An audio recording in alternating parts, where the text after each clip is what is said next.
काला ग्राम, जहां समय और मौत का खेल चलता है।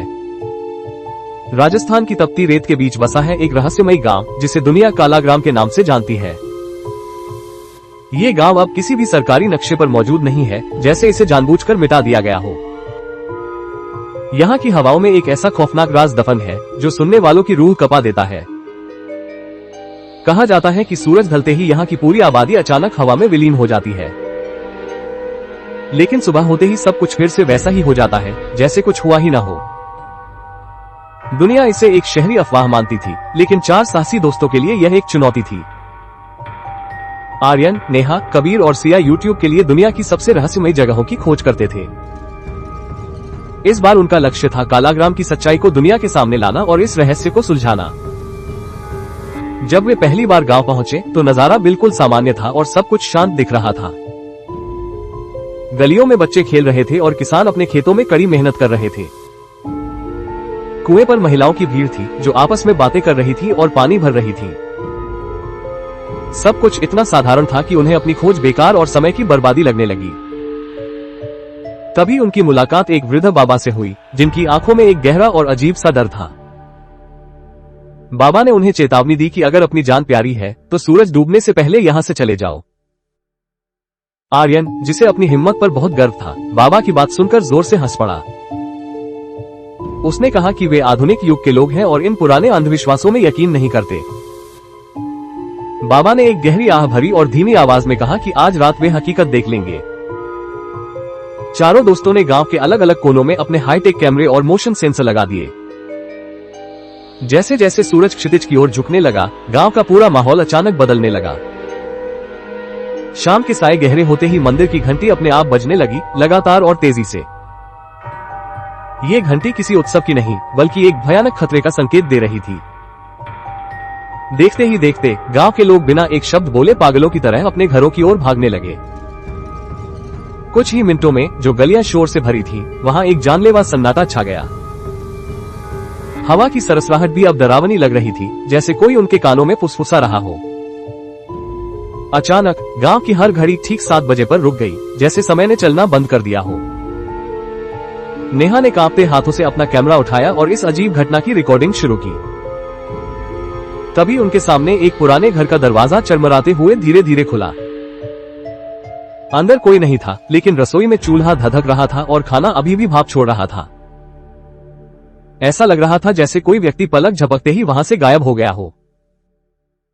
तभी कबीर की एक जोरदार चीख गूंजी, जिसने बाकी तीनों को चौंका दिया। सड़क पर सफेद कपड़ों में दर्जनों धुंधली आकृतियां खड़ी थीं, जो उन्हें घूर रही थीं। उन आकृतियों के शरीर तो थे, लेकिन चेहरे पूरी तरह सपाट थे, न आंखें, न नाक, न मुंह। एक पल के लिए वे स्थिर रहे और अगले ही पल धुएं की तरह हवा में गायब हो गए। अब चारों के मन में गहरा डर बैठ चुका था और उन्होंने तुरंत गांव छोड़ने का फैसला किया। चारों दोस्त अपनी गाड़ी की ओर पागलों की तरह भागे, लेकिन उनके चेहरे पर घबराहट साफ दिख रही थी। जैसे ही वे गांव के प्रवेश द्वार पर पहुंचे, उनके सामने का नजारा देखकर उनके होश उड़ गए। जिस सड़क से वे गांव के अंदर आए थे, वो अब पूरी तरह गायब हो चुकी थी। चारों तरफ सिर्फ अंतहीन रेगिस्तान और उड़ती हुई रेत थी, जिसने उन्हें पूरी तरह घेर लिया था। आर्यन ने अपनी गाड़ी को ढूंढने की कोशिश की, लेकिन उनकी गाड़ी वहां से पूरी तरह गायब हो चुकी थी।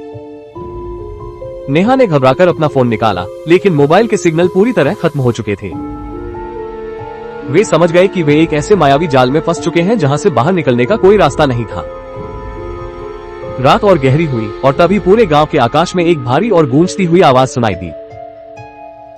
वो अदृश्य शक्ति गरज रही थी कि जो सूरज ढलने के बाद यहाँ रुकता है, वो सुबह इंसान बनकर नहीं लौटता। ये डरावनी चेतावनी सुनकर नेहा डर के मारे फूट फूट कर रोने लगी। सिया ने अपनी तार्किक सोच का इस्तेमाल किया और सुझाव दिया कि मंदिर ही एकमात्र सुरक्षित जगह हो सकती है। वे चारों भागते हुए मंदिर की ओर बढ़े, जहां का भारी दरवाजा पहले से ही बंद था। जैसे ही उन्होंने मंदिर के दरवाजे को छुआ, वो एक रहस्यमयी आवाज के साथ अपने आप खुल गया। अंदर एक प्राचीन पुजारी बैठे थे, जिनकी आंखों में सदियों का गहरा दर्द और अकेलापन था। पुजारी ने उन्हें बताया कि यह गांव एक प्राचीन और भयानक श्राप का शिकार है। सैकड़ों साल पहले यहाँ के लोगों ने लालच में आकर राहगीरों की बेरहमी से हत्या कर दी थी। तब से यह गांव जीवितों और मृतकों की दुनिया के बीच एक खौफनाक पुल बन गया है। पुजारी ने चेतावनी दी कि हर रात मृत आत्माएं वापस आती हैं और जीवित इंसानों को अपना शिकार बनाती हैं। पुजारी ने उन्हें एक प्राचीन मिट्टी का दीपक दिया, जिसकी लौ बहुत धीमी लेकिन स्थिर थी। उन्होंने कहा कि जब तक ये दीपक जल रहा है वे सुरक्षित रहेंगे, लेकिन लौ बुझते ही परछाइयां उन्हें ले जाएंगी। चारों दोस्त मंदिर से बाहर निकले, लेकिन अब रात अपने सबसे भयानक और डरावने रूप में थी। अचानक तेज काली हवाएं चलने लगी और दीपक की लौ बुरी तरह डगमगाने लगी। चारों तरफ से काली परछाइयां उभरने लगी, जो धीरे धीरे उनके घेरे को छोटा कर रही थी। उन परछाइयों की आंखें दहकते हुए अंगारों की तरह चमक रही थी, जो उन्हें घूर रही थी। आर्यन ने चिल्लाकर सबको दौड़ने को कहा ताकि वे मंदिर की सुरक्षा सीमा से बाहर निकल सकें। वे पागलों की तरह पूर्व दिशा की ओर भागे, जहां से सूरज उगने की उम्मीद थी। तभी कबीर अचानक ठिठक गया। उसके चेहरे पर एक अजीब सा भ्रम छा गया। उसे हवा में अपनी मां की आवाज सुनाई दी, जो उसे पुकार रही थी और मदद मांग रही थी। आर्यन और सिया ने चिल्लाकर कहा, कबीर पीछे मत देखना, वो तुम्हारी मां नहीं है। लेकिन कबीर भावनाओं में बह गया और उसने एक पल के लिए पीछे मुड़कर देख लिया।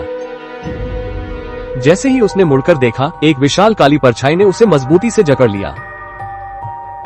एक झटके में कबीर जमीन के अंदर समा गया और उसका नामो निशान पूरी तरह मिट गया। अब सिर्फ 3 दोस्त बचे थे, जो पूरी रात मौत के साथ लुका छिपी खेलते रहे।